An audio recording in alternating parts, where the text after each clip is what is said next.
අතිශය තරඟකාරී විභාගයක් තමයි මේ උසස් පෙළ විභාගය කියලා කියන්නේ.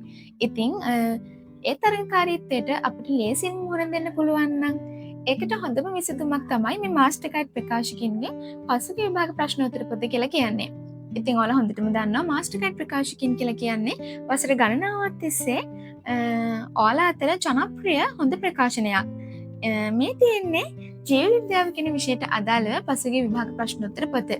ඉතින් ගිය අවුරුදු ප්‍රශ්න පත්‍රෙත් එක්කම පසුගිය වසර 10 විභාග ප්‍රශ්න පත්‍ර ඇතුළත් කරලා තමයි මේ පොත හදලා තියෙන්නේ.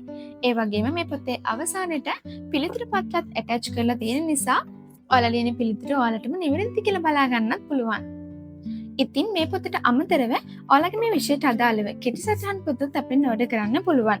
නව විෂය නිර්දේශයට අනුව ඔයාලගේ සීලම් පාඩම් මාතෘකා ආවරණය වෙන විදිහට තමයි මේ කෙටි සටහන් පොත හදලා තියෙන්නේ. ඒ වගේම ඔයා මොන විෂය ධාරාවෙන් උසස් පෙළ හැදෑරුවත් ඔයාලට අනිවාර්යෙන් ලියන්න වෙන පොදු විෂයන් දෙකක් තමයි මේ ජෙනරල් ඉංග්‍රීසි සහ සාමාන්‍ය පොදු පරීක්ෂණය කියලා කියන්නේ.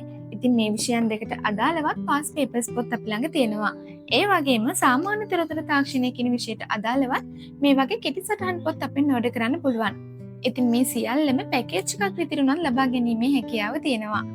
එහෙනම් ඉතින් තවත් පරක්කු කරන්නේ නැතුව දැන්ම අපේ ll.lk වෙබ්සයිට් එක කරා මම මේ පහලින් දාලා තියෙන WhatsApp නම්බරේ කරා ඔයාලගේ ඕඩර් එකත් ප්ලේස් කරගන්න.